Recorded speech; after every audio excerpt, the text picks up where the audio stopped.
Esimese maailmasõja esimene merelahing toimus 28. augustil 1914. aastal Saksa keisririigi ja Briti impeeriumi vahel.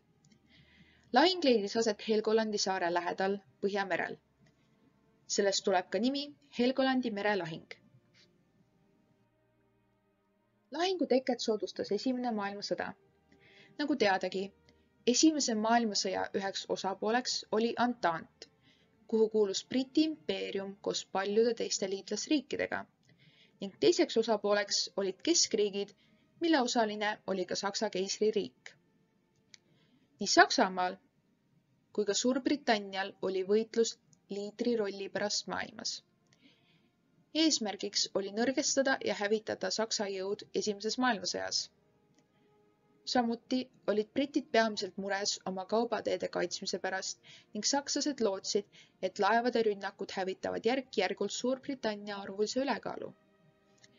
Lahingu täiendav eesmärk oli brittide plaan juhtida tähelepanu kõrvale ja takistada Saksa laevastikult sekkumist Oostende operatsiooni.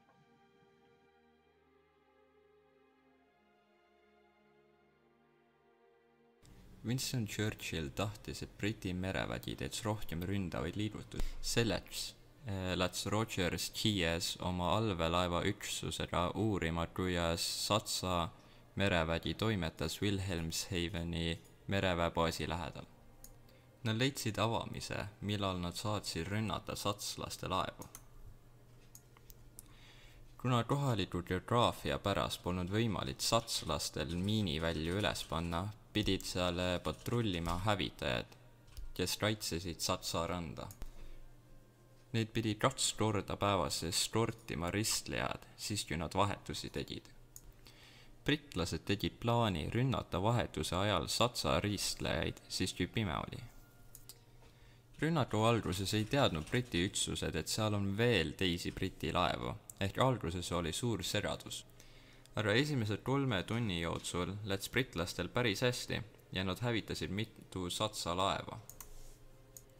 Järgmise mõne tunniga sakslased proovisid rünnata vastu, mis ei läinud väga hästi, kuna Briti merevägi oli sellel ajal selles kohas palju suurem. Peale seda britid jooksid minema, kartes, et rohkem Saksa laevu on saabumas. Lahingus suri sakslasi mitu korda rohkem kui britlasi ja sakslased kaotasid 3 ristlejat ja 3 tükki said veel kahjustatud. Samal ajal, kui britlastel sai kahjustatud ainult 1. Kuigi lahing polnud väga suur, siis suurem võit seisnes selles, et see tõstis britlaste moraali. Helgolandi lahing, mis toimus 9. mail 1964, oli oluline sündmus 19. sajandi sõjalises ajaloos. Selles merelahingus võitlesid Taani ja Preisimaa mereväed, mõjutades pikaaegseid poliitilisi ja sõjalisi suundumusi Euroopas. Pärast lahingut vallutas Preisimaa Helgolandi saare Taanilt, mis tagas neile kontrolli olulise meresõidumarsruudi üle Põhjamere. See oli Preisimaa jaoks samm suurema merevõimu suunas. Helgolandi lahing avaldas ka mõju Euroopa poliitilisele tasakaalule. See tugevdas Preisimaa positsiooni ja aitas kaasa Saksamaa ühendamisele 19. sajandi lõpus.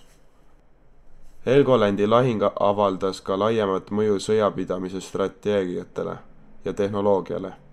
See näitas vajadust kaasaegsete sõjalaevade järele ja käivitas kiire arengu laevatehnoloogias. Helgolandi lahingu mõju on nähtav tänase päevani ning see jääb tähtsaks osaks Euroopa ajaloost ja sõjanduse arengust. Tänud kuulamast!